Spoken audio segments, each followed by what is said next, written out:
broke every rule, drove away every tutor, and left her father hopeless, until a janitor with nothing to lose stepped in.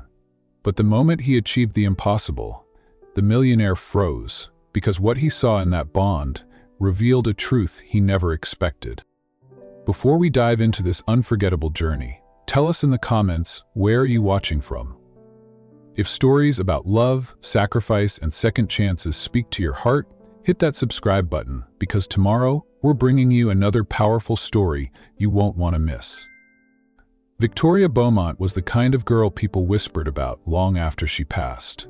The daughter of Richard Beaumont, one of the wealthiest men in the city, she carried her family's fortune like a crown, but wore it as a weapon. With every step she took, there was an expectation that the world would bend, and if it didn't, she made certain it snapped. At only 15, Victoria's reputation stretched far beyond the gilded gates of the Beaumont estate. Every teacher, every governess, every assistant who dared to enter her orbit carried the same weary story. She was impossible. From screaming tantrums that shattered glass vases to icy silences that froze even the boldest heart. Control, not through respect, but through fear and intimidation. It wasn't uncommon for her voice to echo down the marble halls of their mansion. Her fury was sharp, cruel, and endless. "You don't tell me what to do," she once shrieked at a tutor who suggested she try solving a math problem without her phone calculator. By the end of that lesson, the tutor walked out, his resignation letter hastily scribbled on the back of his notebook. He lasted 3 days. Father, Richard, knew all too well the destruction left in her wake. Yet despite his exhaustion, despite the shame of watching nanny after nanny leave with trembling hands, he continued to indulge her. He told himself it was love, that she was simply misunderstood, that she acted out because she missed her late mother. But deep down, he knew she was afraid of her too, afraid of what he had created. The city knew the Beaumont name, and along with it came gossip. "That girl is a terror," murmured a shopkeeper after Victoria stormed out of his boutique, having thrown an expensive handbag at a clerk's feet because it wasn't wrapped fast enough. "No one can handle the millionaire's daughter," another whispered in the bakery line. "Not even her own father." Richard could pretend all he wanted, but the truth was written in the eyes of every person who encountered her. Pity for him, disdain for her. The chauffeur tried to quit twice, once after she locked him out of the car for an hour in the rain, but Richard doubled his salary just to keep him. The staff in the house avoided her like she was a storm that never passed. And Victoria thrived on it. Attention was her currency, fear was her shield. She believed it proved her strength, her superiority. Yet behind her defiance there were cracks even she didn't notice. The endless rotation of faces meant no one ever stayed long enough to know her, no one to listen, no one to challenge her in a way that mattered. She was powerful, yes, but anciently alone. Richard watched this cycle with quiet despair that gnawed at his soul. He often found himself staring at his daughter's closed bedroom door at night, wondering if he should knock, wondering if she'd even let him in. But he never did. Instead, he poured himself another glass of scotch and whispered to the empty room, "I'm doing my best, Margaret," his late person who had ever managed to soothe Victoria's sharp edges. Without her, both father and daughter drifted in a storm of grief, masked by wealth and pride. Still, to the outside world, Richard kept up appearances. Charity galas, company events, dinners with politicians. He smiled, he shook hands, and he let the world believe his empire was perfect. But whenever Victoria appeared in public, disaster followed. At one dinner, she poured an entire glass of wine on a server's head because the chicken was slightly undercooked. Cameras caught it. The headline the next morning read, "Millionaire's daughter froze tantrum, waiter quits." Richard begged her to apologize, but she laughed in his face. "Why should I? He works for people like us. He should be grateful I even noticed him." Moments like this broke him. He wondered if this was truly his daughter, or if wealth had corrupted her soul beyond repair. Yet, instead of confronting her, he signed another check, bought her another dress, whispered empty promises that things would change, but nothing did. Every week, another employee resigned. Every week, the whispers in the community grew louder. Parents warned their children not to befriend her. Teachers refused to recommend tutors. She became infamous, a legend of cruelty in designer shoes. And still, she remained untouchable. One autumn afternoon, The Beaumont estate looked as serene as a painting. The gardens stretched wide, roses blooming along the trimmed hedges, fountains spilling crystal water into marble basins. It was the kind of place people dreamed of, but inside, chaos reigned. Victoria's latest governess was packing her bags in tears, muttering under her breath, "Never again, never again." She had lasted 5 days. 5 long, torturous days of insults, slammed doors, and deliberate humiliation. Richard tried to console her, but she waved him off. "You don't need to pay me, just let me leave." When she was gone, Victoria appeared at the top of the staircase, arms crossed, a smirk painted on her face. "Another one bites the dust," she said with a mock sing-song tone. Richard's jaw clenched. He wanted to yell, to ground her, to take away every luxury she flaunted, but his voice softened instead. "Victoria, you can't keep doing this. People talk. She talked, she interrupted coldly. "I don't care. They don't matter. Only you do, Father." It was a lie. He knew it, she knew it, but it was the only olive branch she offered, and he took it because he was desperate to believe. That night, as the mansion grew quiet, Richard sat alone in his study, the weight of his daughter's reputation pressing on him. He opened an old family photo album. There was a picture of Victoria at 5, grinning with missing teeth, her mother's arms wrapped around her. Richard stared at it until his vision blurred. That child, that innocent light, where had she gone? He whispered again, to Margaret's memory, "I'm failing her. I don't know what else to do." The truth was brutal. Despite his millions, despite his influence, despite his ability to buy anything he wanted, Richard could not buy respect for his daughter. He could not buy her happiness. And he could not buy someone who would stay. In the city below, rumors grew. "That girl's cursed," someone said at a cafe. "She'll never change. Mark my words." At school, Victoria walked the halls like a queen, but even her peers avoided her. She mocked them for their simple clothes, belittled them for their grades, and yet, behind her back, they called her lonely, pitiful. The cruelest irony was that in her quest to command power, she had isolated herself completely. Her arrogance was a shield, but even shields become heavy when carried too long. Late at night, when no one could hear, Victoria sometimes curled into her bed and stared at the ceiling. The house was vast, her wardrobe endless, her meals prepared by the finest chefs, but the silence around her was deafening. Still, the next morning, she rose with fire in her eyes and venom on her tongue, daring the world to challenge her. And the world, weary and intimidated, stepped aside. Until one day, someone wouldn't. Someone who had no wealth, no status, no reason to fear her at all. But that moment had yet to come. For now, the whispers continued, echoing in every corner of her life. One can handle the millionaire's daughter. And even Victoria, in her most private thoughts, wondered if they were right. The morning sun poured across the courtyard of St. James Academy, the prestigious private school where Victoria Beaumont reigned supreme. While most students hurried between classes, bouncing books and whispered gossip, one man quietly pushed a mop bucket across the tiled floors. His name was Daniel Hayes, the janitor no one really noticed. Daniel had been working at the academy for nearly a decade. To the students, he was invisible, a man in worn work boots and a faded uniform shirt, moving through the halls with quiet efficiency. To the staff, he was dependable, the kind of worker who never called in sick, never complained, and never asked for more than what was given. He lived modestly in a small rented apartment, spending most of his evenings reading secondhand books or repairing broken things that others had thrown away. Life had not been kind to Daniel. Years of hardship showed in the lines on his face, in the roughness of his hands. He had grown up poor, working odd jobs from the time he was a boy to support his family. When tragedy struck, a car accident that took his younger brother, Daniel, had been forced to abandon college dreams and step fully into the grind of survival.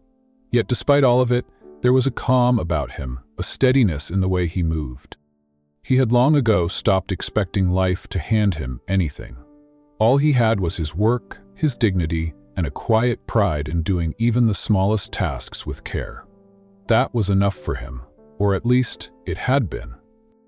Victoria Beaumont had never paid him any attention. To her, janitors were part of the furniture, background figures who existed only to clean up her chaos. But Daniel noticed her. He noticed the way her tantrums left broken glass scattered on the floor. He noticed the teachers leaving meetings with pale faces and trembling hands. He noticed how silence seemed to stretch around her like a warning sign. Unlike everyone else, Daniel wasn't afraid of her. He didn't flinch when her voice rose in anger or when she stormed past, heels clicking like gunfire. He simply observed, mop in hand, with eyes that saw more than she realized. He had learned in life that the loudest storms often came from the loneliest hearts.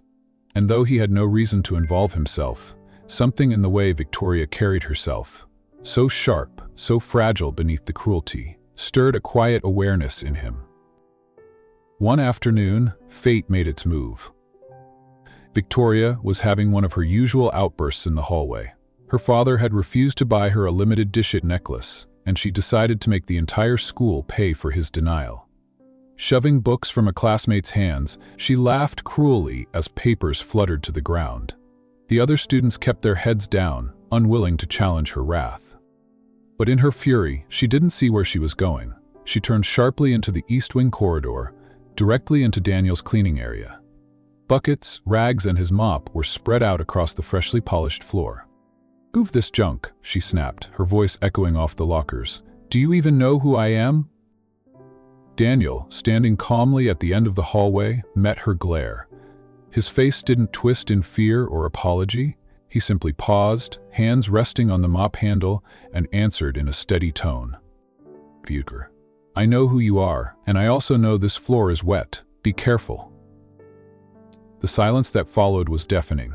No one, no teacher, no staff member, no student, had ever dared to respond to her like that.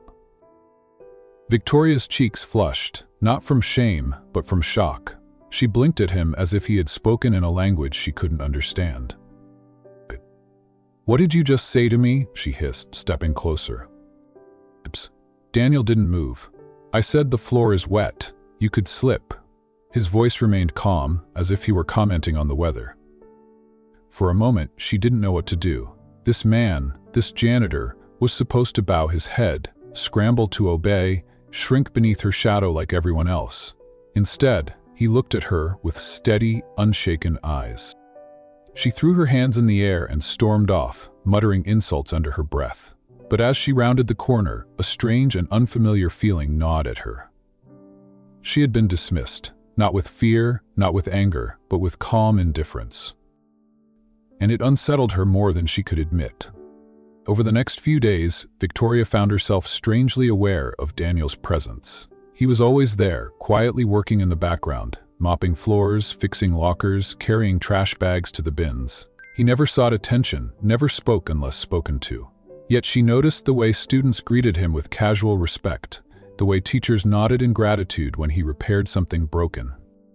He didn't command fear, he didn't demand obedience, but somehow, people treated him with a quiet regard that she had never known. And it infuriated her. How could a janitor, who scrubbed toilets and smelled of bleach, looked at with more respect than her, the daughter of Richard Beaumont? One afternoon, determined to prove her dominance, Victoria stormed into the cafeteria where Daniel was wiping down tables. She deliberately tipped over a carton of juice, letting it spill across the surface. "Clean that," she sneered, locking eyes with him. TJ glanced at the mess, then back at her. Slowly, he pulled a cloth from his pocket and began wiping the juice. "It's my job," he said evenly. Something in his tone disarmed her again. He wasn't cowering, he wasn't begging, he was simply doing his work. "You don't care that I did that on purpose?" she pressed, her voice rising. Daniel shrugged. "I care that kids might sit here and get sticky sleeves, that's all." Her mouth fell open. She had expected him to break, to snap, to at least show frustration. Instead, he treated her tantrum like a passing breeze. It was as though her power didn't reach him at all. And for the first time in her life, Victoria felt small. Later that evening, as she sat in her lavish bedroom, surrounded by expensive clothes and glittering jewelry, she couldn't stop replaying the look in his eyes. Calm, grounded, unmoved by her fury. It rattled her in ways she didn't understand. At school, whispers began spreading. "Did you hear? Victoria tried to pick a fight with the janitor, and he didn't even blink. He poured juice on the table, and he just cleaned it up like it was nothing. What's ever stood up to her before? Well, not like that. Victoria burned with humiliation. Yet beneath the anger, something else flickered. A curiosity. Who was this man who seemed immune to her reign of terror? The next time their paths crossed, she watched him closely. He was fixing a broken locker door, his hand steady, his expression patient. A group of younger students stood nearby, waiting. When he finished, they thanked him shyly. He smiled, nodded, and walked away. Respect. Genuine respect. Given freely to a man with nothing but a mop and a toolbox. Victoria clenched her fists. For so long she had believed fear was the only way to command attention. Yet here was Daniel, unnoticed by most, quietly winning hearts without force. For reasons she couldn't explain, she hated him for it, and yet, she couldn't look away. Their worlds were destined to collide again, and when they did, the cracks in Victoria's shield would begin to widen. Victoria's presence in the school hall was impossible to miss. Her sharp heels clattered against the polished marble floor, echoing with a rhythm that demanded attention. She was dressed, as always, in designer clothes more suited for a runway than a classroom, her golden hair styled perfectly, her expression carved into one of defiance. Teachers and students alike instinctively gave her space. Nobody wanted to be near the eye of the storm. That morning had already been tense. Victoria had thrown a tantrum when her chauffeur was late, screamed at a classmate for brushing against her shoulder, and ripped apart a homework assignment given by her tutor simply because she didn't feel like doing it. Her father's money protected her from consequences, but her reputation grew darker by the day. Whispers filled the corridors. No one can control her, she's a curse wrapped in wealth. Daniel, the janitor, moved quietly along the hall with his mop and bucket. He had long ago perfected the art of being invisible, blending into the background as students rushed by. He'd seen the spoiled heiress storm through the corridors countless times, always creating chaos. But today, fate drew them together. Victoria stopped suddenly, her sharp eyes narrowing as they landed on Daniel. He was crouched near the baseboard, scrubbing a stubborn scuff mark from the floor. To her, it was as though a servant had dared to exist in her spotlight. Her lips curled into a sneer. "Look at this," she announced loudly, making sure everyone nearby heard. "The man who spends his life cleaning up after people who actually matter." Heads turned. Students froze, unsure whether to laugh or to keep quiet. Teachers who witnessed the scene stayed still. Fear of her father's power silenced them. Only Daniel continued working, his hands steady, his posture calm. Victoria took a step closer, her voice dripping with disdain. "Do you enjoy it? Scrubbing floors like a dog? Picking up the messes of people who actually have a future? Tell me, do you ever wish you were more than—" A few students giggled nervously, waiting to see how he would react. In the past, everyone she mocked either cowered or retaliated with anger, both responses fueling her ego. But Daniel did neither.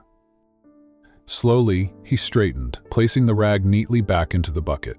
He turned toward her, his eyes steady and quiet. There was no fear, no shame, and no flattery in his gaze, only an unwavering calm that unsettled her more than she expected. "Miss Victoria," Daniel said softly, but his voice carried across the hall. "Money can buy you many things, but it cannot clean your heart." The silence that followed was absolute. Gasps rippled through the corridor. Teachers stiffened. Students stared wide-eyed. It was as if time had stopped, everyone holding their breath, waiting for the inevitable explosion. Victoria's face flushed red, her carefully painted confidence cracking under the weight of his words. Never, never in her life had someone dared to speak to her like that. She was the millionaire's daughter, untouchable, feared, and revered by those who wanted her father's favor. Yet here was a janitor, a man she considered beneath her notice, speaking as if he had the right to judge her soul. Her fury erupted. "How dare you?" she shouted, her voice trembling with rage. "You're nothing. Do you hear me? Nothing. You think you can lecture me? You scrub toilets, you wash away filth." But Daniel didn't flinch. He simply met her glare with the same calmness, his face unreadable, his voice steady. "I clean the floors, yes, But the dirt I wipe away can be seen and washed off. The kind of dirt you carry, Victoria, it won't come off with soap and water." Her chest heaved as anger consumed her, but beneath the rage was something else, something unfamiliar. A flicker of shame, a pang of doubt, a feeling she had spent her entire life avoiding. His words pierced deeper than any insult she had ever received because they weren't meant as an insult. They were truth. For the first time, she didn't know what to say. The hallway buzzed with whispers, the tension thick. Teachers avoided eye contact, unwilling to intervene. Students exchanged shocked glances. The story of this confrontation would spread through the entire school before the next bell rang. Victoria stood frozen, fury battling humiliation, her mouth opening and closing without sound.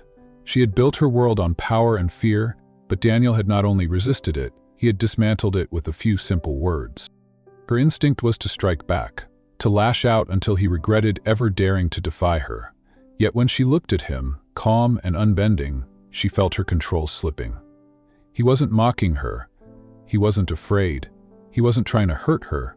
He was— "You think you're wise because you sweep the floor?" she spat finally, her voice shaking. "You're pathetic. My father could buy and sell you 100 times over. People like you don't matter in this world." Daniel didn't argue. He didn't try to prove himself. He only gave her a quiet nod.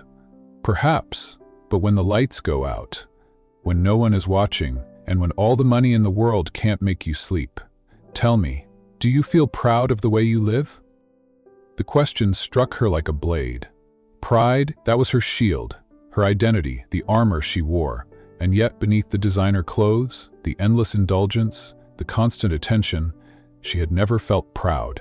She had felt empty, lonely, desperate to be noticed, desperate to be loved, yet unable to admit it. Her hands clenched at her sides, her nails digging into her palms. "You don't know me," she hissed. "You don't know anything about me." Daniel tilted his head slightly. "Then show me. Show the world. Show your father. Be more than the reputation you've built. Because right now, all anyone sees is a frightened girl hiding behind wealth." A murmur went through the crowd. Students who once cowered under her cruelty now watched with something close to hope. Teachers who had long since given up on her stood straighter, their eyes filled with something they hadn't felt toward Victoria in years: respect for the man who dared speak truth. Victoria's rage boiled over. "Get out of my sight," she screamed, her voice cracking. "If you ever speak to me again, I will make sure you regret it. I'll tell my father to fire you. You'll never work here or anywhere again." Daniel didn't move. He didn't flinch. He only bent down, picked up his mop, and returned to his work as if her threats meant nothing. His silence was louder than any words. It told her he wasn't afraid, and worse, that her threats could not touch him. That realization shook her more than she wanted to admit. As she stormed away, her heart pounded in her chest. Rage, humiliation, confusion, all tangled inside her. Yet beneath the storm of emotions was something else, the faintest spark of respect. For the first time in her life, someone had stood up to her without trying to use her or fear her. She hated him for it. She hated the way his words clung to her, echoing in her mind long after she left the hall. "Money cannot clean your heart." No one had ever dared to say it, and though she despised him, she couldn't forget it. What unsettled her most was not the insult, it was the truth she couldn't escape. Morning glides over Griffith Academy with polished marble floors and polished reputations, and Victoria arrives like a storm in silk, daring the building itself to get out of her way. After the corridor clash, she expects whispers to hush and teachers to pretend not to notice. Instead, she sees Daniel wiping a chalk dust smudge from a locker she slammed yesterday, humming so quietly the sound feels. He does not look at her. He smells of soap and lemon oil, the sort of clean that makes a hallway gentler. She drags a fingertip through the dust he missed and leaves a gray streak on his perfect line, then keeps walking as if she has not turned to watch his reaction. He takes a cloth, makes one slow pass, and the mark disappears. She knocks a stack of flyers from the bulletin board to see whether his calm can crack. Paper floats like startled birds, drifting across his bucket and the freshly mopped tile. Daniel kneels, smooths each page against his palm, and pins them straighter than before. He checks for stray tacks so no one will step on one. Victoria waits for a reprimand, who wants to post a music club note and asks whether the time is legible from far away. The boy brightens. Victoria feels an odd heat, something she does not want to name. By lunch, she decides to escalate. In the cafeteria, she sends back 2 plates for being lukewarm, then dents a tray with her fist. She tips her chair onto 2 legs so it thumps whenever she leans, making the room ride her rhythm. When her heel clips a backpack and a younger girl's food collapses to the floor, Daniel appears with towels and a soft question about allergy. He crouches to blot marinara from the girl's cuffs and folds the napkins into a clean pile as if the stain is a solvable riddle. He rises and glances at the dented tray. A single eyebrow lifts, more tired than accusing. He swaps the tray for a new one and asks the cook to pull the bent piece from circulation. He does not ask who did it. He does not need to. Victoria hears herself say too loudly that the food is barely edible anyway. He keeps moving. Later, she finds him in the gym, tightening a bolt on a wobbly bleacher that pinched a kid's palm. His tool roll looks like a careful map unfurling. She taps the metal with her sneaker and says that people like him must get used to fixing the messes left by people with actual lives. He looks up at her shoe, then her face. "I fix whatever might hurt someone," he says, "and I do not keep a ledger of who left the hazard." The words land heavier than she expects. She laughs, but her throat dries. The next morning, she arrives late and kicks a desk leg until the wobble grows into a clatter. Daniel steps into the doorway with a small wooden wedge. He kneels, slides it beneath the short leg, and the desk settles. He leaves the wedge like a promise and vanishes. She tells herself she does not care, then runs a finger along the edge and feels where he sanded it smooth. At the loading dock, she corners him while he signs for a delivery. "Why do you never look angry?" she asks. "Anger has its chores," he answers, "but it cleans nothing." He thanks the driver, stacks boxes on a dolly, and adds that he will sand the wedge again if it snags tights. She says it will not. He says he will check anyway. Rumors begin to shift. Teachers whisper less about tantrums and more about how the broken soap dispenser was replaced before lunch, how the stained carpet outside the library was steam cleaned overnight, how a vase she shattered in the lobby reappeared on a shelf, its cracks traced with gold resin like rivers. She hates those lines. They make damage look deliberate, almost beautiful, and she does not know how to live in a world where the evidence of her fury can be carried with care. In the courtyard, she tells a scholarship student that her sneakers look like charity. The girl laughs too quickly, shoulders tight. Daniel steps between them, not confrontational, simply present, and asks Victoria whether she knows where the nearest first aid kit is stored. She blinks. He says he wants to make sure someone can find bandages if the stone bench scrapes a knee. The girl murmurs that she is fine. Victoria mutters that he is ridiculous. He smiles at the girl and asks if the laces feel safe on stairs. The girl nods, and something unclenches in her face. In art class, Victoria snaps a pastel and grinds it into the desk grain until her fingertips are blue. Daniel pauses at the door, asks the teacher for a spare cloth, sets it on Victoria's table, and says, "Pigment lifts better than it rubs." She presses the cloth and watches blue bloom into cotton like a secret rising. He leaves a bar of unscented soap. She keeps it in her bag and pretends not to notice. By the grill bit, her father's assistant calls to say the headmaster has requested a meeting. She stalks down the hall afterward with a folded packet of warnings and finds Daniel in the foyer, wiping muddy paw prints where a therapy dog visited the counseling center. "The meeting is a joke," she tells him. "Some jokes teach," he replies, and continues wiping until the marble shines again. She wants to throw the packet at his feet, to demand he choose a side, to accuse him of making her look small simply by refusing to fight her. Instead, she stands there, motionless, while the scent of lemon oil remakes the morning. Construction starts on the old wing. Her friends dare her to slip past the tape and take a balcony photo with the city behind her. She climbs a ladder in a skirt that laughs at gravity. A plank shifts under her heel. Daniel's voice carries from the hallway, not loud, just steady, asking whoever is behind the tape to step back. She freezes. He rounds the corner, sees her, and extends a hand. She climbs down, cheeks hot with something that is not quite shame. He says the view will be there after the railing is secure. She makes a joke about rules being for other people. He says safety is for everyone. That afternoon, she sits in the nurse's office pretending to wait for a headache pill. Daniel fixes a loose hinge on a cabinet. "Why do you keep showing up when I make messes?" she asks. Because someone will get cut on the glass, he answers, and the someone might be you. She wants to tell him she does not need protection. She wants to tell him she has never had it. Instead, she watches his hands, steady as metronomes, and hears her own breathing slow to match them. When he leaves, the room feels wider and oddly quiet. Monday brings a rumor that the science sink exploded again. Victoria expects chaos and finds Daniel in blue gloves laughing with the lab tech as he shuts a stubborn valve. She tips a trash can with her hip. It wobbles, then settles. He notices and moves it where no one will trip. He offers nothing to push against, and somehow that is worse than a lecture. In English, she makes a show of loud page turns. Daniel passes with a step stool, rehangs a slipping poster, and leaves a hush behind that feels like a dare. She lowers the book and discovers the words make more sense when no one is watching her perform. After school, he helps a younger boy fix a slipped bike chain. The wheel spins, the boy grins, and Daniel reminds him to oil it on Fridays. Victoria hovers and asks why he knows a dozen trades. He says he learned what he needed each year to afford rent, and kept learning because usefulness is a language that makes people brave. The line follows her down the sidewalk like a melody she cannot shake. She plans a glitter prank for assembly. Gold flecks pour from a vent too fast, catching in throats. Daniel is there with water and tissues before anyone calls. He follows the sparkle trail to her row, then parks his cart in the back and says nothing. Afterward, he hands the custodial team masks and cleans the ductwork himself. Guilt tastes metallic and new.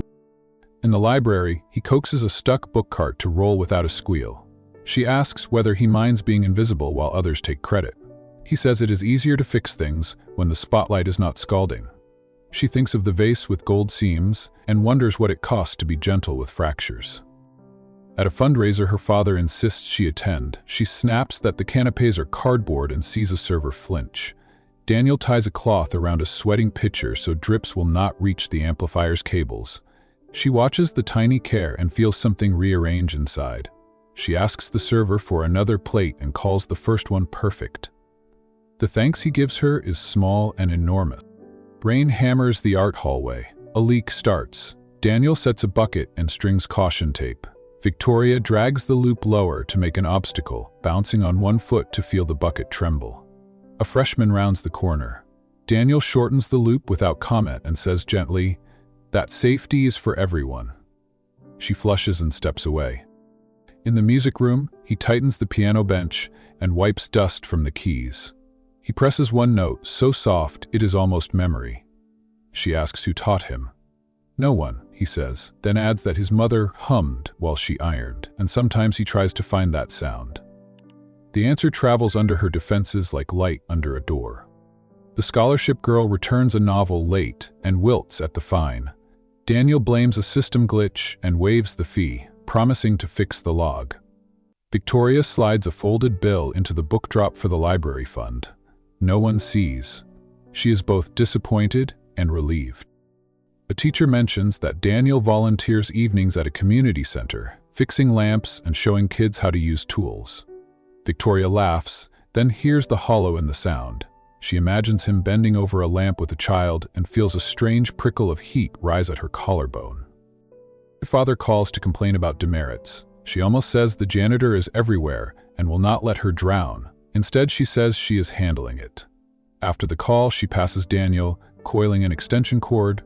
"Do mornings always feel like climbing a wall?" she asks. "Some mornings need a ritual," he says, and hands her a tiny spiral notebooks. Lists make weight measurable. The next day, a teacher scolds her for whispering during a quiz. The old explosion gathers, the script she knows by heart. Her thumb finds the notebook in her pocket. She stays silent. The storm passes without wreckage. In the stairwell, Daniel replaces a burned bulb. "Thank you," she says. "You're welcome," he answers, as if she says it every day. In the cafeteria, she asks the scholarship girl about a math test. The conversation is clumsy and brief. It is also not cruel. She carries both trays to the dish window. The server gives her a small nod that feels like a new language, and something in her ribs makes room for it.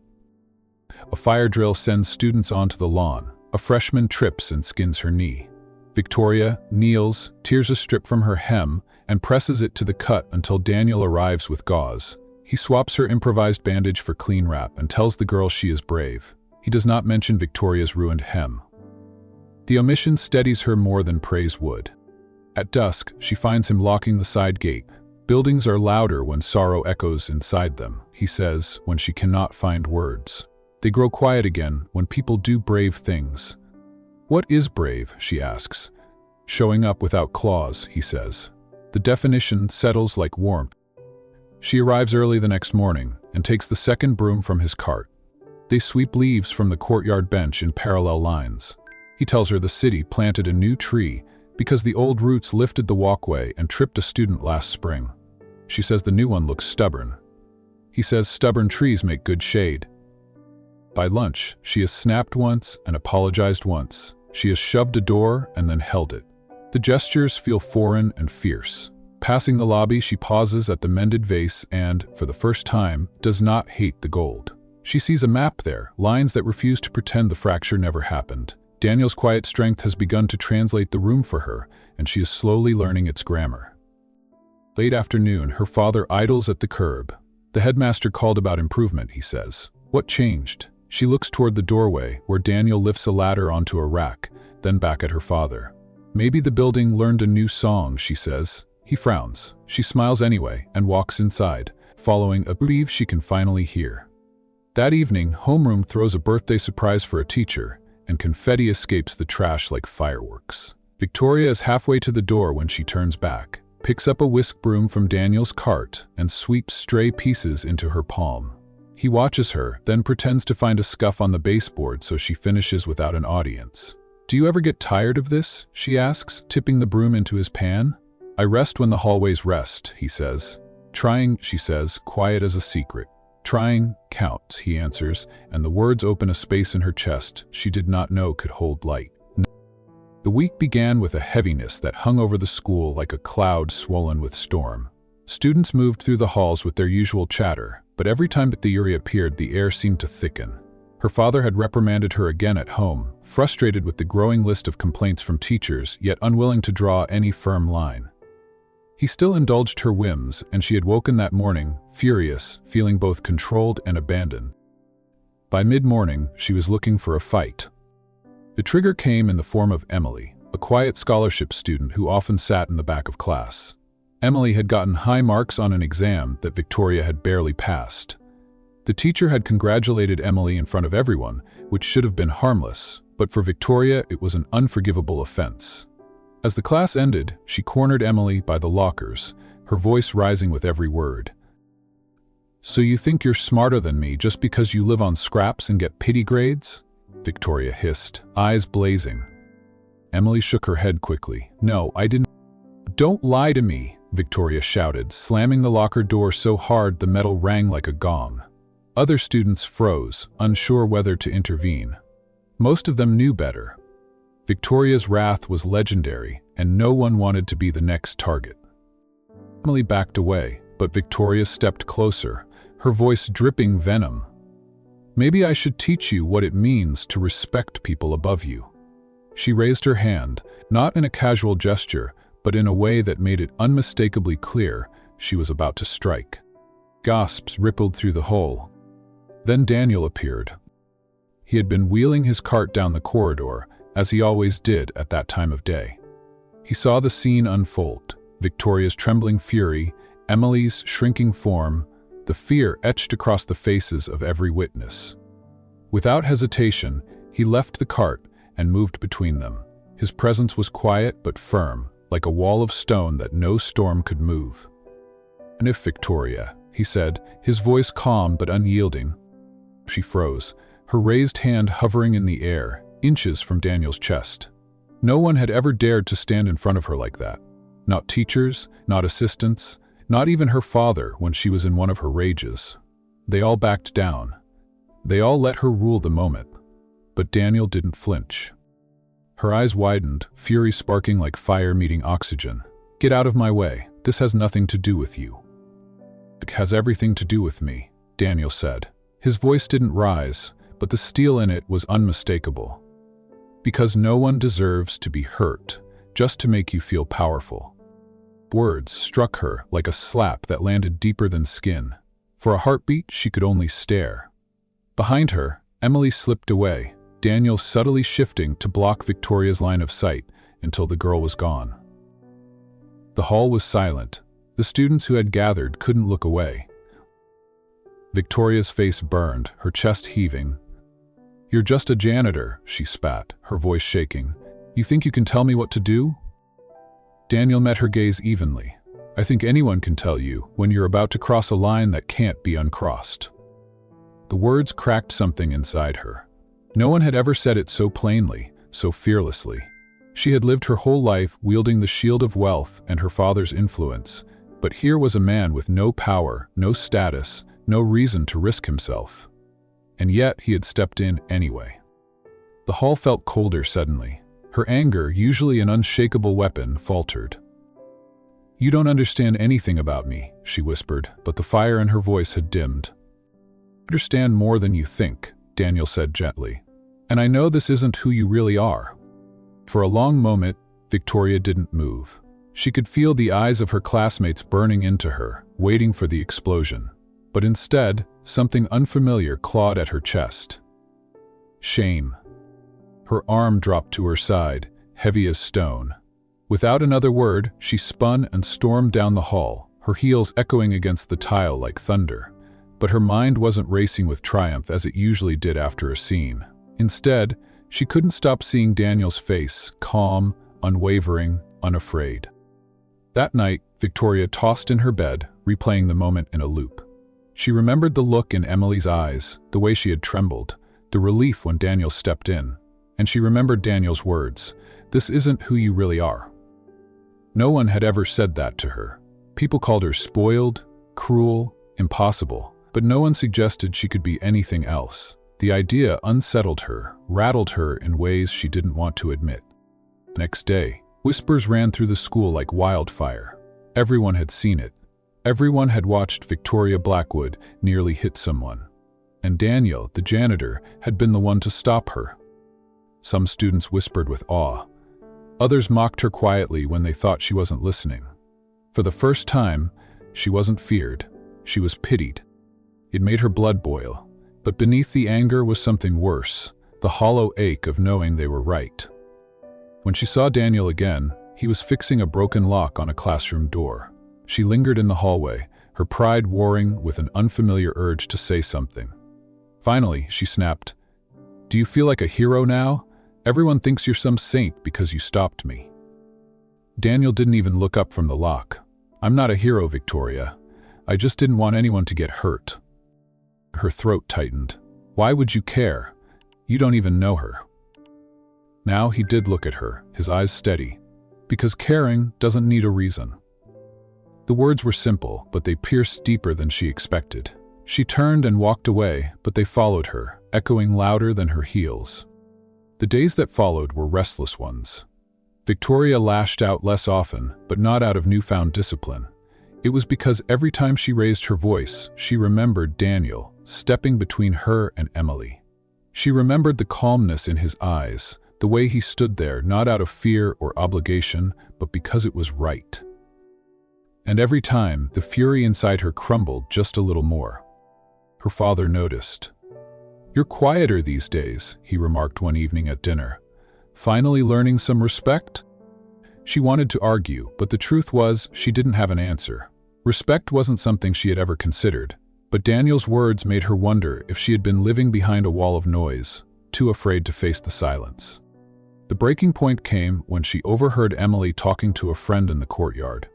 Emily was describing the fear she had felt, the certainty that she would be humiliated or worse. Then she said softly, "But he saved me. The janitor saved me." It stung like a wound.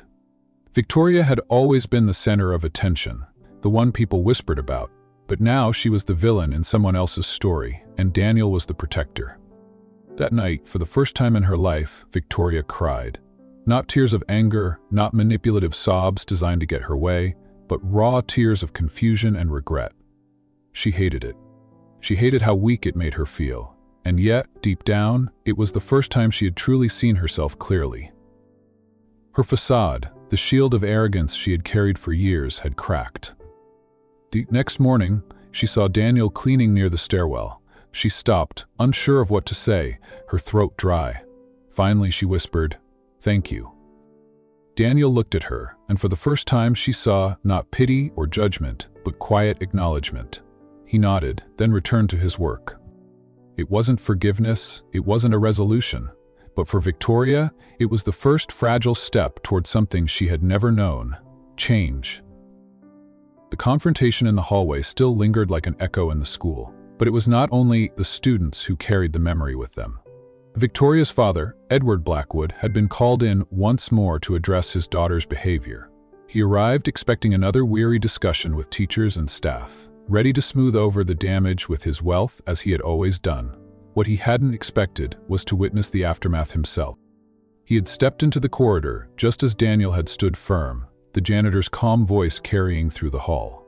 Edward saw his daughter's raised hand, her rage, and then her sudden collapse into silence under Daniel's words. For a man who had tried everything, private tutors, therapists, assistants who came and went like shadows, it was both humiliating and shocking to see a humble janitor accomplish what he never could.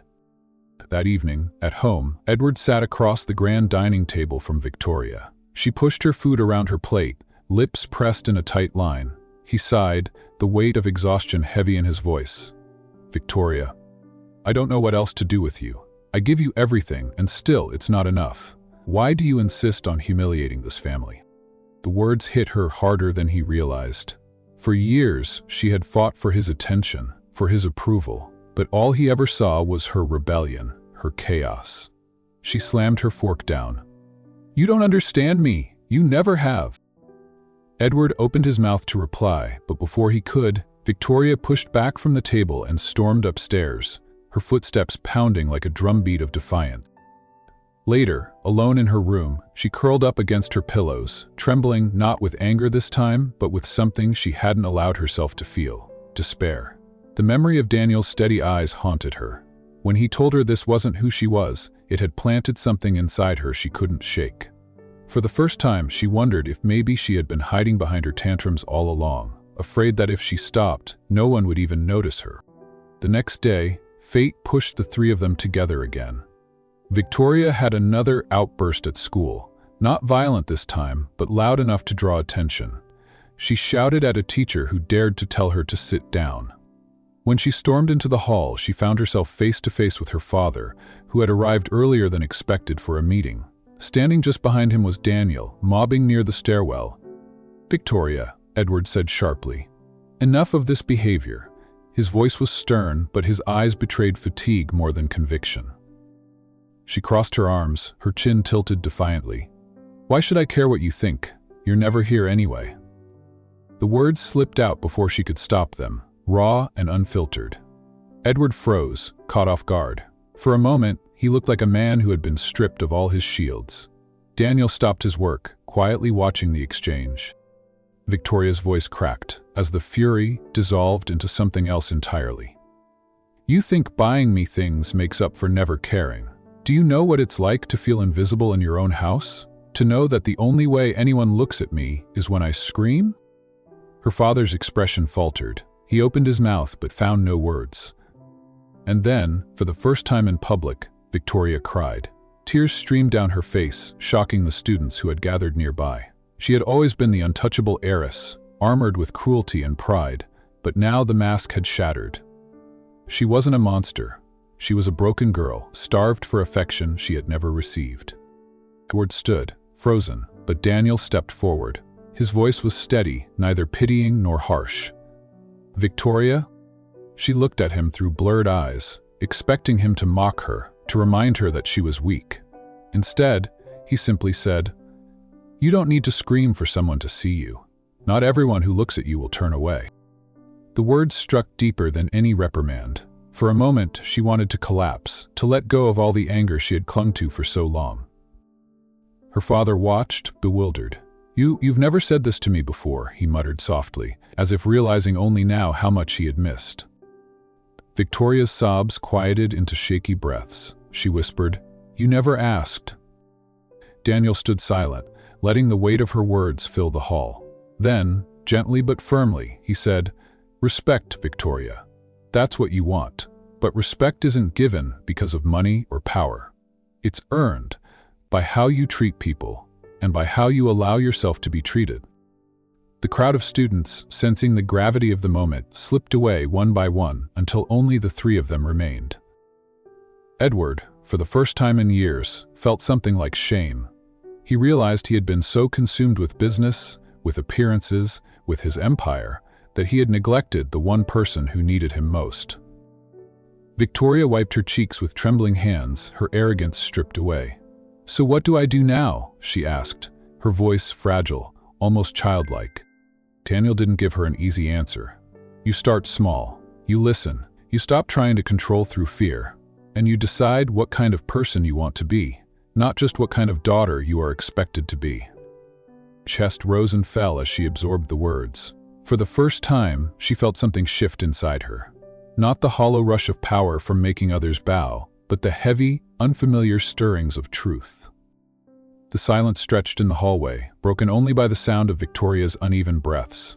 Edward wanted to speak, but for once, he didn't know how to address his daughter. He had always relied on money, on status, on dismissing problems with solutions bought in haste. But Daniel had cut through all of that with a few simple words. "What do you care?" Edward asked finally, looking at Daniel with something between suspicion and respect. "You're not her teacher. You're not family. Why even bother?" Daniel met his gaze calmly. "Because she matters. Every person deserves to feel seen, and she's been shouting for someone to notice her for a long time. You just weren't listening." The bluntness stung Edward more than he expected. He looked at his daughter, who still stood trembling, her arms wrapped tightly around herself. For years, he had thought of her as a problem to be solved. He had failed to see her as a girl who longed for love. Victory. Hearing Daniel's words, felt another wave of tears threaten.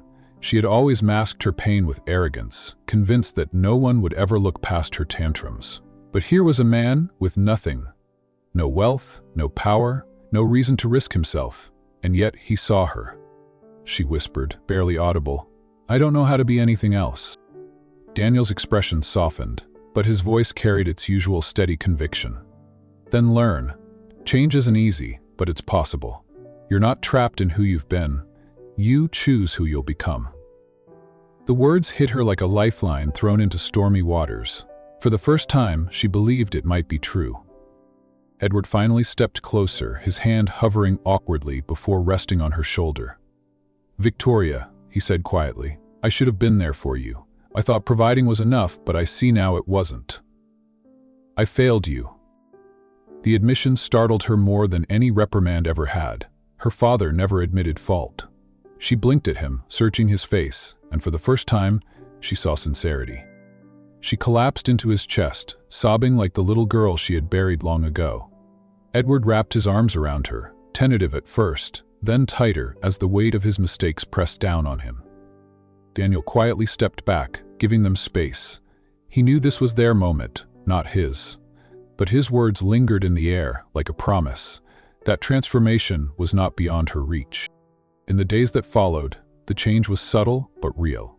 Victoria's classmates noticed she shouted less. Teachers found her less combative. She still carried her sharp edges, but they no longer cut as deep. And when she saw Daniel in the halls, instead of sneering, she nodded. A small sign of respect she had never shown before. Father, too, began to change. Edward made time to eat dinner at home, to ask her about her day. He stumbled often, awkward and unsure, but he tried, and Victoria, though still guarded, began to let herself believe that maybe she wasn't as invisible as she had always felt. One evening, as she passed Daniel in the courtyard, she stopped. "Why didn't you just give up on me like everyone else?" she asked softly. Daniel looked at her, his eyes reflecting the same calm strength she had come to recognize. "Because I saw more in you than the mask you wear, and I believe people are more than their worst moments." Her throat tightened, but this time, it wasn't with anger. It was with gratitude she didn't yet know how to voice. So instead, she whispered, "Thank you." For Victoria Blackwood, it was the beginning of a new chapter. The spoiled heiress who once thrived on destruction had glimpsed something deeper: humanity, dignity, and the possibility of being loved for who she was, not for what her father's wealth could buy. And though the road ahead would not be easy, the turning point had been reached. The change did not arrive like a thunderclap. It came with the pale ribbon of morning and settled over the school without announcement. No one noticed it at first, the way no one notices the weight of a gentler air. Victoria reached the front doors before the tardy bell and, instead of barging through, she paused to hold the handle for a seventh grader whose arms were sliding under the tilt of too many books. The girl mumbled thanks, cheeks pink, expecting a snide remark that never came. Victoria only nodded, stepped aside, and moved on. It was a small act, the kind that would have been invisible if it belonged to anyone else. Because it was Victoria, it released a hush in the hall, like curtains parting a slit to let light through. At lunch, her usual entourage swirled around her, restless for mischief. They asked where to sit, who deserved to be snubbed, and what spectacle might keep boredom away. Victoria looked at the chipped table near the window, where a boy with headphones ate alone, eyes weighing the room as if every glance could bruise. "Let's sit there," she said. When the others balked, she stood anyway, lifted her tray, and crossed the room. The boy flinched, as if bracing for ridicule, but she only offered him half an apple and asked what he was listening to. He told her. She nodded. She took out her own earbuds and admitted she didn't know the band. The moment did not blaze. It settled, simple as a chair pulled out and offered. Whispers began to gather like birds on a wire. "It's the janitor," the teachers murmured in the break room. He did the impossible. Some spoke with awe, others with suspicion, a few with the relief of hope. Daniel pushed his cart past their door with the same unhurried gait, emptied bins and polished floors until they shone. When a gym teacher cornered him and demanded to know his secret, Daniel shrugged. "Nothing special," he said. "I listen longer than I speak." Then he replaced the wobbly coat hook that had annoyed students for months, and left the room smelling faintly of lemon and patience. After school, Victoria lingered in the art room. She had always loved the chalk dust that lifted like breath, and the way light spread across paper like a promise. For years she had used drawing like a blade, sketching crowns and sharp words. Now the pencil moved differently in her hand. She sketched a hallway with open doors, a quiet man with a mop, and a fierce girl setting down a crown that never fit. A shadow crossed the doorway. Daniel stepped in to empty the trash. She startled, turned the page with a quick, protective motion, and then felt silly. He nodded at the easel, not prying. "Nice light today," he said. She surprised herself by agreeing. She walked with him to the courtyard, the afternoon light folding itself into the trees. "Do you ever get tired of people?" she asked, "of cleaning up after them?" Daniel leaned a trash bag against his leg, thinking. "People are messy," he said, "but not garbage. Sometimes they spill, sometimes they break. My job is to keep the place safe enough for them to try again." She stared at the cement under her shoes and whispered, "I've broken a lot." He lifted the bag and answered, "Then you've practiced the part most people avoid, learning how to mend." Her father noticed evenings arriving without slammed doors. He came home to find a note on the kitchen counter, written in her looping hand. "I ordered dinner for us. If you're late, I'll save you some." The word "us" sent a bright ache through his chest. He stood at the counter with his tie loosened and remembered all the nights he had offered gifts where presence was required. He sat down and ate slowly, tasting something that felt like change did not make her flawless. She slipped often. She snapped at a teacher who mispronounced her name and immediately felt heat rise to her face. She walked past a student who needed help and then sprinted back, breathless with regret. Each time she tried again, Daniel never turned her efforts into a performance. He praised rarely and briefly. A nod here, a lifted hand there. When she stumbled, he did not. He handed her the broom and made room beside him, reminding her with his body that redemption is less a speech than a shift in what your hands are willing to do. 2 weeks later, the principal's microphone cut out during an assembly. The room shifted restlessly. The old Victoria would have smirked at the chaos. She stood, walked down the aisle, and asked if he wanted help. Because she had watched Daniel set up performances, she knew where the cable tangled behind the curtain and where the spare mic lay. She fixed it in a minute.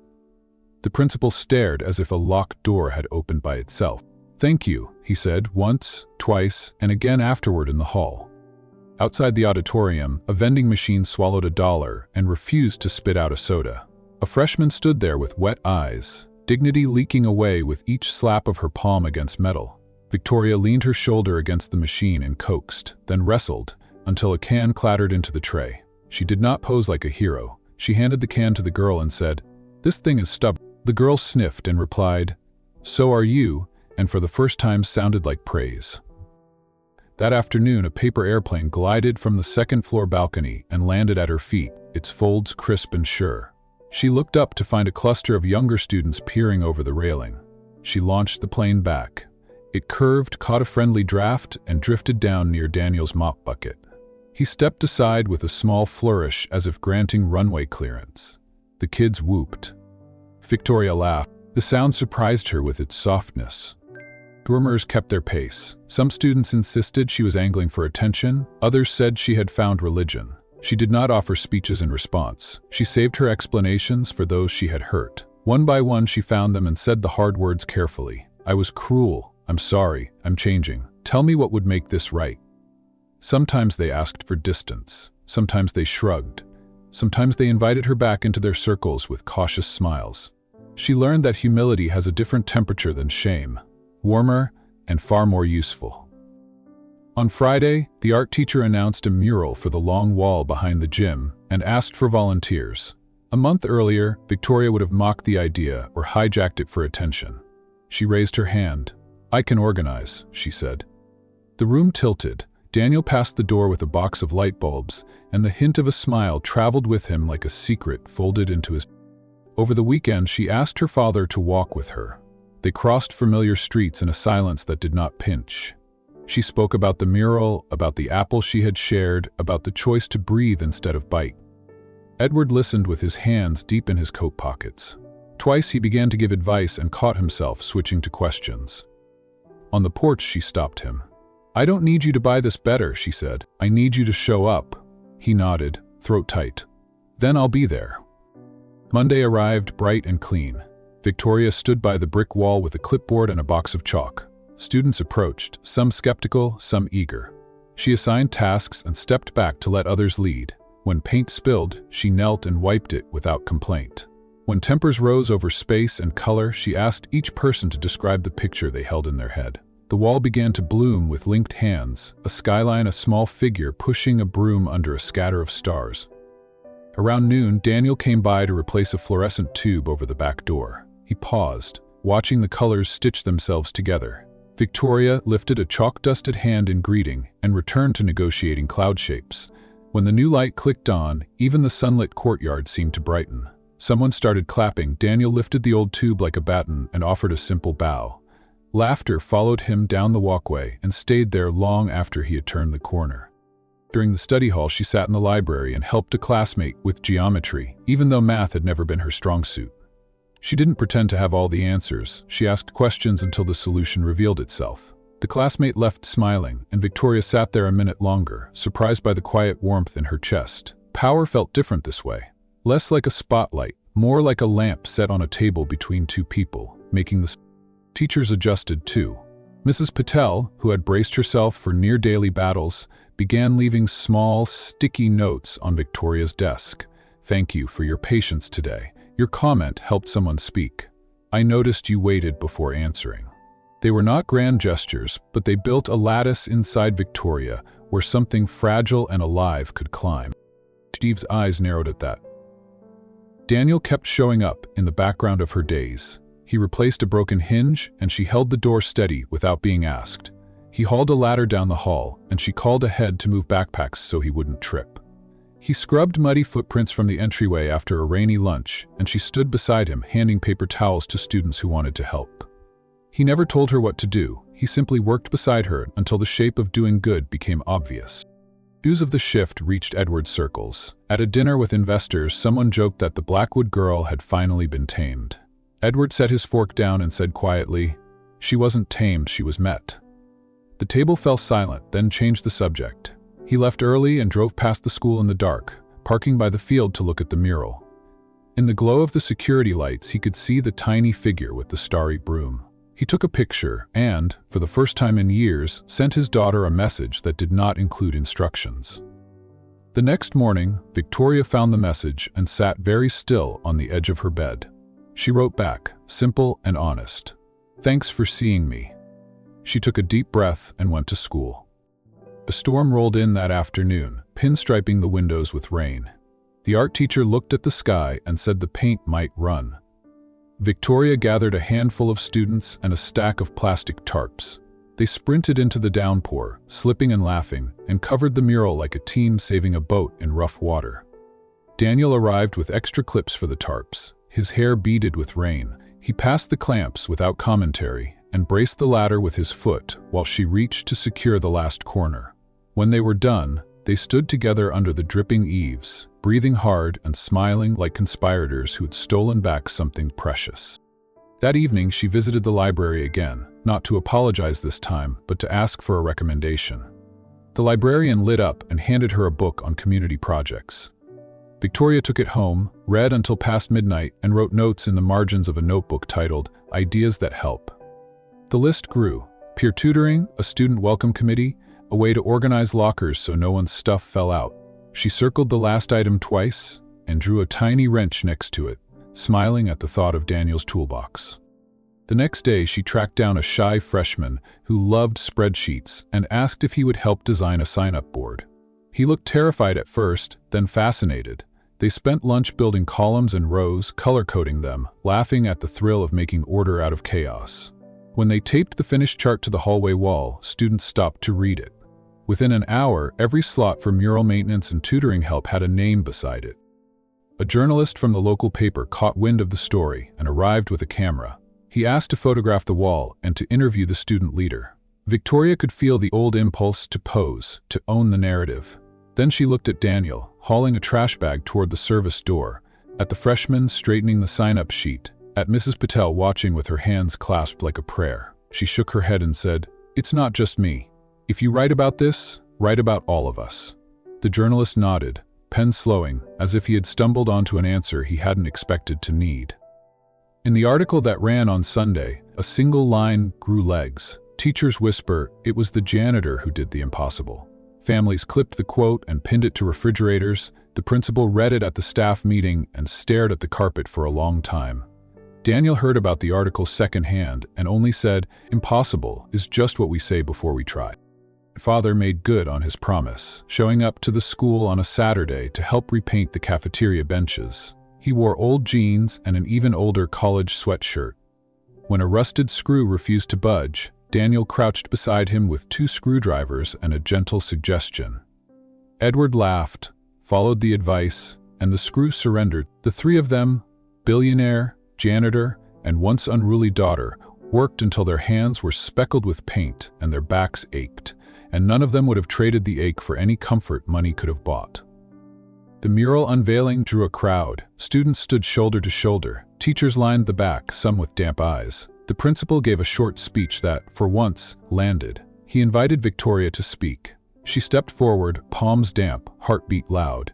She didn't read from a paper. She looked at the wall, at her classmates, at Daniel by the doorway with his cap in his hands. "I used to think attention was the same as being known," she said. "I was wrong. Being known begins when you choose to know someone else." A hush fell that felt like agreement. After the crowd thinned, Victoria approached Daniel and offered him a small square of painted wood, a leftover from the mural edges. On it, she had brushed a simple scene: a hallway light, a mop leaning against a wall, and stars gathered in a dustpan. "For you," she said, voice steady. He turned it over in his hands and nodded once, the way he did when words would only make the moment smaller. He slipped it into his... The weeks kept sanding down the rough edges of habit. Victoria still had opinions. She still had a strong will. But her power was no longer a hammer, it was a hand offered. When tempers flared on the soccer field, she suggested a water break and a reset. When a rumor flamed across group chats, she replied with a simple message: ask before you assume. When a teacher praised her too loudly, she redirected attention to the student who had quietly done the heavy lifting. Each choice stitched another seam into a life that could hold. One afternoon, she found Daniel on the back steps, repairing a broom handle that had cracked. She sat beside him. "I'm scared sometimes," she admitted. "What if I mess up and everyone says I haven't changed at all?" Daniel twisted wire around wood and said, "You will mess up. Everyone does. The point isn't to never break. It's to become someone who returns to mending." She let out a long breath. "I can do that," she said. "I can return." Spring arrived, with light that made windows gentler. The mural weathered winter without fading. The tutoring program took root, and the welcome committee met new students with homemade maps. Victoria kept a small card in her pocket that said, "Listen" on one side and "Keep going" on the other. She touched it when the old heat rose, a talisman against the gravity of who she used to be. At the end of the term, the principal presented a quiet award at the assembly, not for grades or trophies, but for community care. He called Victoria's name. She walked to the stage, heart loud, and accepted a simple certificate and a book of thank you notes. She scanned the first page, eyes blurring. Daniel stood in the doorway near the exit, cap low, ready to slip away before anyone thanked him. She lifted the book in a small salute. He tipped the cap and disappeared into the light. On the last day of school, as sunlight pooled across the tile floors, Victoria lingered by the mural one more time. Her father joined her, hand in his pockets. "I'm proud of you," he said. She glanced at him and after a beat, rested her head on his shoulder. "Thank you for showing up," she answered.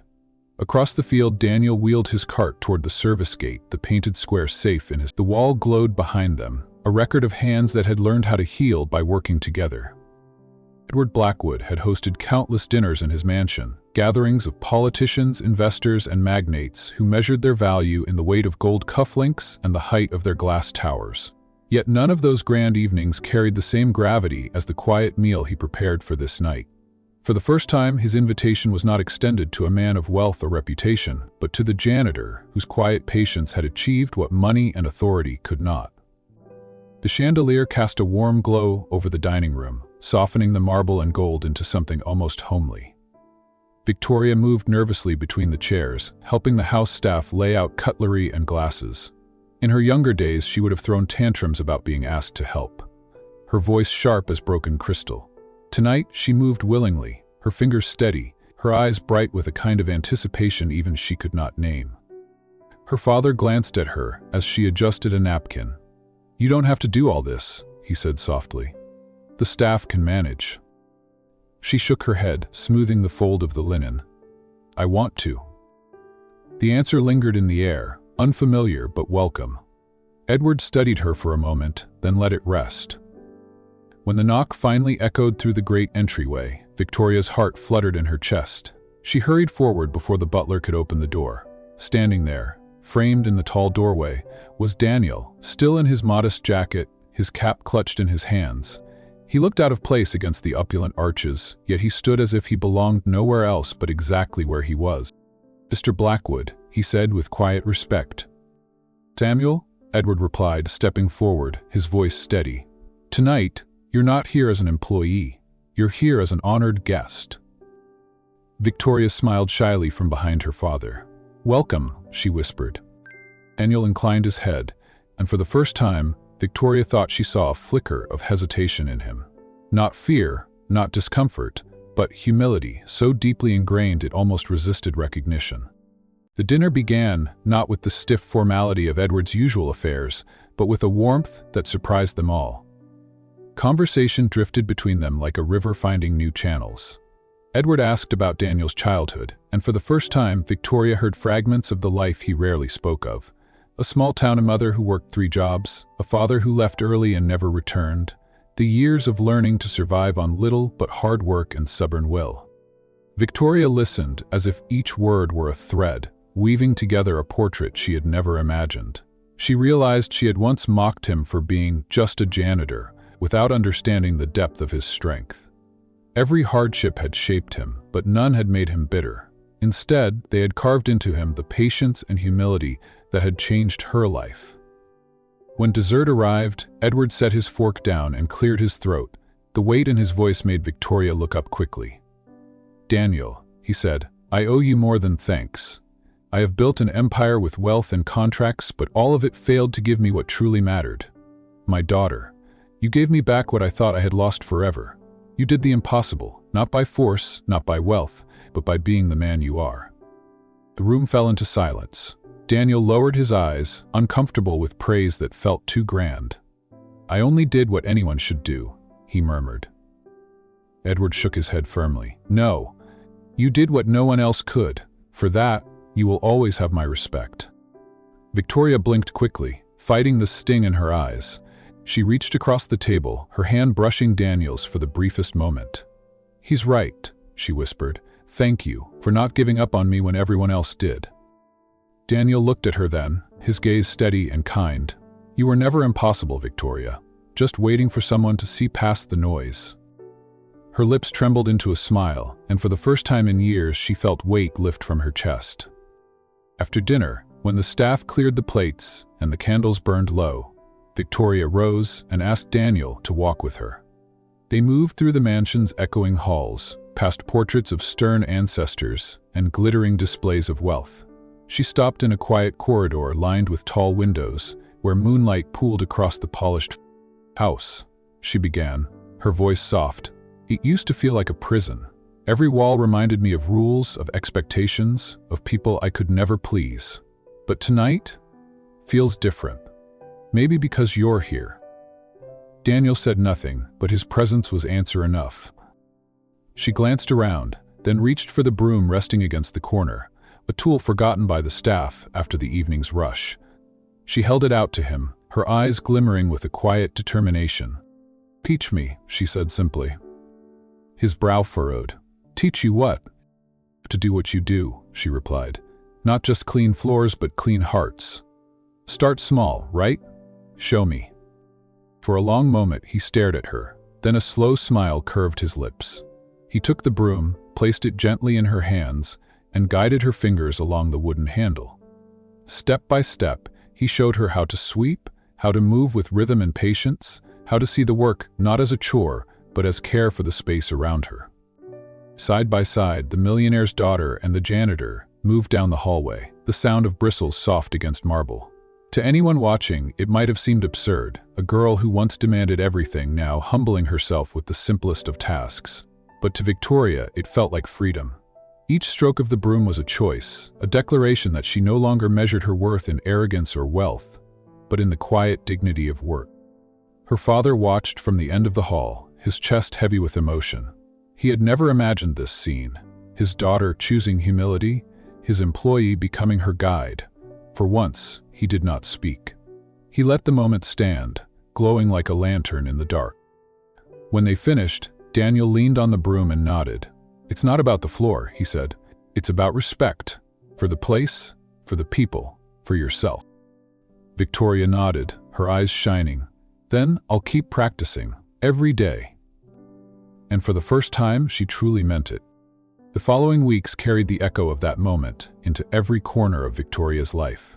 She returned to school with a new resolve, her arrogance replaced by gratitude, her sharp words softened into listening. Teachers no longer flinched at her presence. Instead, they watched with cautious wonder as she greeted classmates, apologized. Students whispered as they passed her in the halls, "She's different now. It's real." The name that once evoked dread began to carry a new weight, not fear, but respect. And her father noticed too.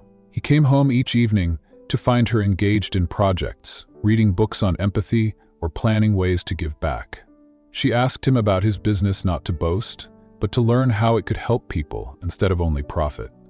For the first time, Edward felt the pride of raising not just an heiress, but a daughter who cared deeply for the world around her. And through it all, Daniel remained the quiet anchor in her journey. He continued his work at the school, sweeping halls, fixing broken locks, and changing light bulbs.